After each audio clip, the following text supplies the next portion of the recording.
Hi everyone, and joining us today is the cast of Patal Lok. We have Abhishek Banerjee and Jaideep Ahlawat with us. Welcome to the Gwent. How is it? Did you ever imagine that you will be promoting the show in this format? It's a very unique feeling, and but the good thing is, you know what, कि ये जो पूरा कपड़े वपड़े पहन के जाना और गर्मी में भी wearing jackets and all of that, Yeah. उसकी टेंशन नहीं है. Now you can chill back, at your home, eat your own cooked food, and give these interviews. So it's nice, it's more comforting, and I think the nerves जो हैं जो normally होते हैं वो थोड़े कम रहते हैं. लॉकडाउन जब अनाउंस हुआ तब बागी रिलीज हुई थी. कुछ 2 हफ्ते हाँ. हुए थे बागी को रिलीज हुए, और फिर लॉकडाउन शुरू हो गया और सडनली लाइफ एकदम स्टॉप हो गई. तो थोड़े दिन मुझे लगता है सबको थोड़े दिन है ना, पहले कुछ 5-7 दिन ऐसा लगा कि हाँ सब ठीक हो जाएगा, जी. 10 दिन में 15 दिन में. बट वो सबकी उम्मीदों से थोड़ा सा ज्यादा हैवी सिचुएशन थी. In one of your TEDx talks, you said that there is an inner circle in the industry and there's an outer circle. But you've been in the industry for quite some time now. You've been acting. You've been in the entertainment circle. Do you feel like you're in the inner circle now? I think what I meant by that and what I always will tell people is that एक लोग हैं जो काम कर रहे हैं जो dedicatedly towards doing betterment for the industry, bringing up good contents and everything, and then there is one who are just sitting outside and judging them. Okay, and so that becomes a very difficult circle to cross, because what happens is when you're not getting work, you want to basically question others, and you want to always find some faults or find some cheat codes by which they have got whatever they have. But what we need to basically learn is to how to achieve that and how to get to that goal, how to continuously make ourselves as a better performer, or whatever you are at, whatever you're doing, writing और बाकी जो आप हर friend circles अलग होते हैं और हर जो है सोशल सर्कल्स अलग होते हैं. तो उसी तरह से बॉलीवुड में भी I think different friend circles and social circles हैं. But it's important to just keep working. If you are working you are in circle. Simple. को बहुत टाइम से देख रहे हैं, but it was really with Razi that people started recognizing you. Do you think it's taken so long? What was it that made you say that I still want to do it? मुझे ये try करते रहना है. I think मुझे कुछ और करना आता नहीं था, टू बी वेरी ऑनेस्ट. कुछ और आता नहीं है, किसी चीज में मन नहीं लगता है इसके अलावा. तो जब आपके पास जब आप पिछले दरवाजे बंद करके आए हो ना, तो आगे बढ़ने के अलावा कोई रास्ता है नहीं. और यही एक चीज है जो आपको एक्चुअली खुश रखती है. तो इससे बेटर कोई ऑप्शन नहीं है मेरे पास. तो वो तो है ही एक. और दूसरा ये कि हमारे पास बहुत सारे ऐसे एग्जांपल हैं जो if you stay in the game, it's not a 100-मीटर रेस. Right. ये मैराथन है, तो थोड़ा सा टाइम लगता है. कोई बात नहीं, शुरुआती दौर में आपको लगता है कि हाँ यार थोड़ा स्लो चल रहा है मामला. बट वो अच्छा ये रहा कि जितना भी काम मिलता है उसको आप अपनी पूरी ईमानदारी से करो और लोगों तक अपना काम पहुंचाओ. और Did you question what you were doing ever through those years, through that? No, I don't think so. मैंने इस बात को कभी क्वेश्चन नहीं किया कि मैं अरे यार ये अगर वर्क नहीं कर रहा तो मैं कुछ और देखूं क्या. इस काम से इतना लगाव है कि कुछ और कभी दिमाग में आया नहीं. शुरुआती टाइम में काम भी कम मिला और बहुत स्लो मिला, और पहला काम मिलने में भी कुछ फिल्म इंस्टीट्यूट से पास आउट होने के बाद करीबन 1.5-2 साल लग गए. तो आप उस चीज के लिए ऑलरेडी तैयार रहते हो कि ऐसा हो सकता है. आपके दिमाग में ऑलरेडी वो गेम है, वो ऑलरेडी वो अनसर्टेनिटी थी दिमाग में. ऐसा नहीं है कि ऐसा कुछ सोचा हो साल भर जाके देखता हूँ, अगर एक साल में कुछ नहीं हुआ तो I will go back home. ऐसा कभी सोच के घर से निकले नहीं थे. Patal Lok, you're actually playing a hardened criminal. I want to understand from you what went into prepping for the role. How did you find reference points for it? Because we've mostly seen you in light-hearted roles. Yeah, preparation is always the same for every character. I think I start asking questions to the characters. I start imagining that they're living, they're with me, and they're sitting across me, and I start to understand the socio-political reasons of why they have become this, that. And तो ये सवाल जवाब जो है वो बहुत जरूरी है मेरे लिए. And when I find those answers from the society, because obviously I can't get reference for every character, right? I can't have particular references for every character I do. Right. But then I know that those characters are coming from the society. So I have to start understanding that society. I have to start understanding that region. I have to start understanding his family, his friends, his, the people who he votes for. And then suddenly once all those answers are there with you, then you understand कि ये ऐसा क्यों बना. अगर किसी ने 45 murder किए तो कोई कारण होगा. जैसे आपको वो कारण मिल जाए, then you are sorted. Then you can do it with as much honesty as you can. आप एक कॉप का रोल प्ले कर रहे हैं and you're dealing with ji some hardened criminals also. I want to ask you, या preparation कैसे करा आपने रोल का? वो लिखा बहुत अच्छे से गया है. तो सुदीप सर ने और टीम ने जिस तरह से पाताल लोक के किरदार लिखे हैं, वो कहानी जैसे लिखी है और उसमें जैसे हाथीराम चौधरी लिखा गया है, तो बड़ा आसान हो जाता है जब कहानी बहुत अच्छी हो ना, जब किरदार बहुत अच्छे से लिखे हुए, वेल डिफाइंड कैरेक्टर्स जब हों और एक लॉजिकल उसमें अप्रोच हो, तो उसको समझने में आसानी हो जाती है, उसको अप्रोच करने में आसानी हो जाती है.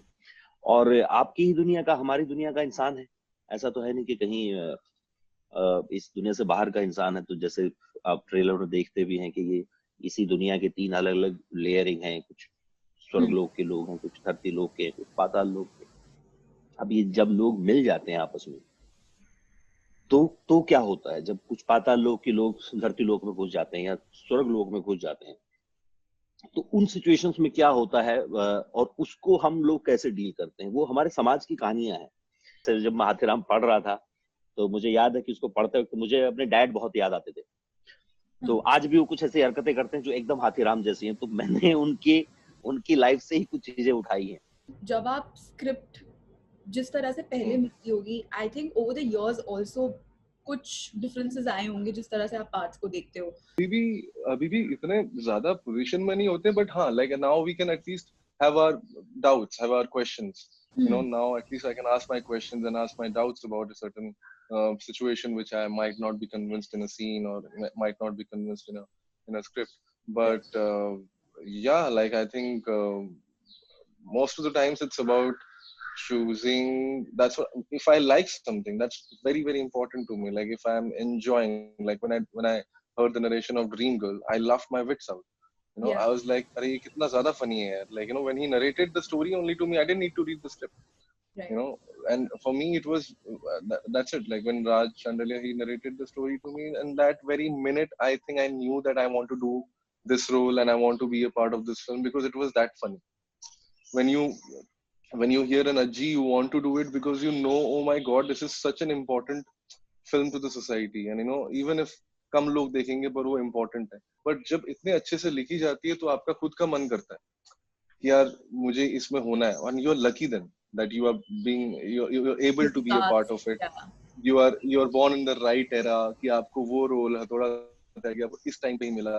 पहले भी हो सकता था, बाद में हो सकता था. So given some brilliant performances lately in films, you mentioned Dream Girl, there was 3, but do you feel like sometimes there have been times when you've not gotten your due as an actor?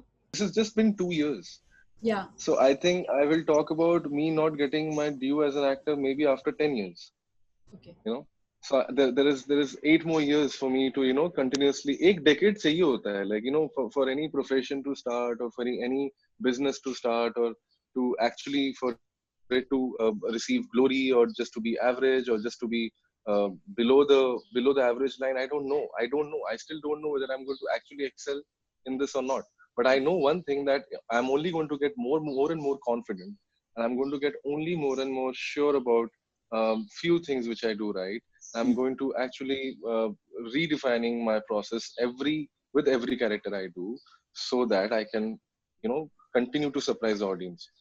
After a decade, maybe I'll say, yeah, if I feel that people have not appreciated my hard work a lot and I'm nearing my middle age, then I will complain. I'll complain. I बोलूँगा इतनी मेहनत किया, प्यार नहीं दिया. With Stree, I was a nobody, right? When I came, like when people saw me, they had not seen me before. Nobody had gone and seen Ajji.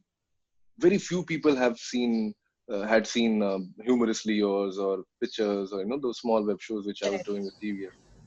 So whatever reaction I got was much more, that was like more than expectations. So much attention I got for that one film that I never actually looked whether anybody else is getting the equal appreciation or not, because I was feeling very happy. इससे पहले web series की बात करें तो आपने board of blood भी करा था, बट जी पाताल लोक को अगर हम देखते हैं तो it is sort of resting on your shoulders also, like people are going by ji what you have done in the past. So do you ji are you feeling the pressure of it? Is that sinking in?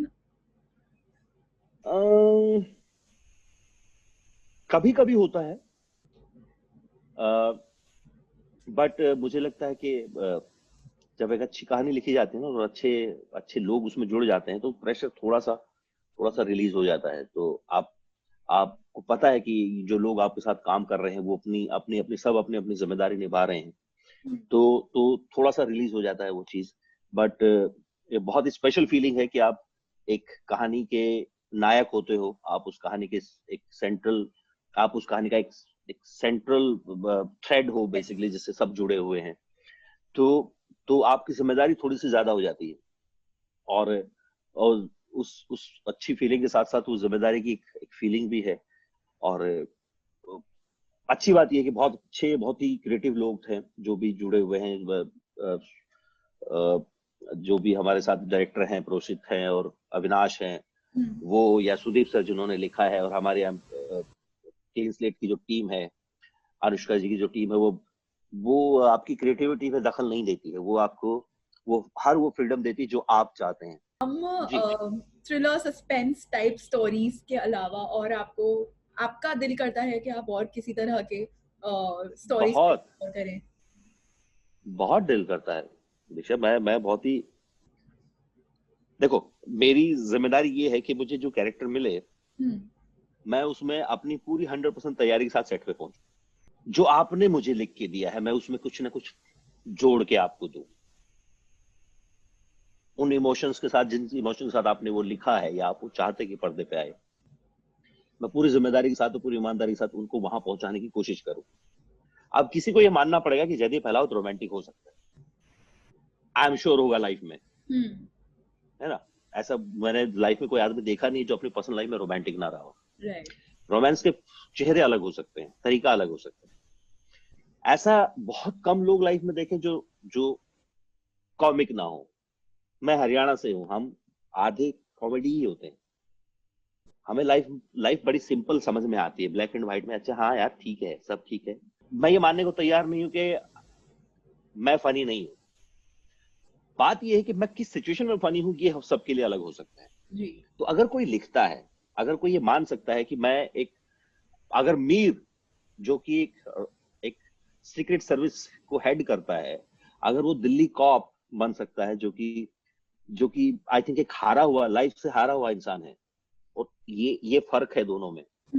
तो कोई ये भी अगर लिख देगा कि हाँ एक किरदार है और यहाँ हमें एक ऐसा रोमांटिक हीरो चाहिए, ये कंडीशन नहीं आएगी कि मैं अपना फिजिकलिटी नहीं बदल सकता इसलिए मैं ये नहीं करूंगा.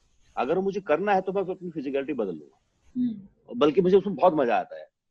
मुझे किरदार दिखने में भी अपने आप में मजा आता है. आप मेरा काम उठा के देखिएगा, आप एक्चुअली देख पाएंगे कि दिखने में भी थोड़ा सा मैं कोशिश करता हूँ कि दिखे कम से कम अलग, एक जैसा ही ना दिखे. In the trailer begins with you know 3 layers of what we see around us. You can call it society. Do you believe that there's like a cutthroat division between good and evil around us? ये वैसा कुछ है कि आप अगर किसी एक situation में अलग अलग बैकग्राउंड के लोगों को रख दोगे तो वो बहुत अलग ढंग से बिहेव करते हैं जी. Same situation. तो आई थिंक वो डिवीजन बहुत ज्यादा है नहीं, वो थोड़ा सा इधर उधर होते ही वो सब एक दूसरे में मिक्स हो गए हैं. ऐसा कुछ नहीं है. वो दिमागों में जरूर है, वो हम सब में है, और हमने समाज में अलग अलग डिवीजन देखा है ना, हम महसूस कर सकते हैं वो. तो ये उन लोगों की कहानी है जो चाहते ना चाहते एक दूसरे की जिंदगी के क्रॉस रोड्स पे आ गए. अभी के लॉकडाउन के हिसाब से भी like if you just see that there are some people who are managing it, some people who are not bothered about it, some people who are going through a lot of hardship. So it's always, society always has those layers. We choose not to look at those layers. We choose not to not to understand what maybe our maids and the people who are not living our kind of life, what is their day-to-day life. We don't check on them.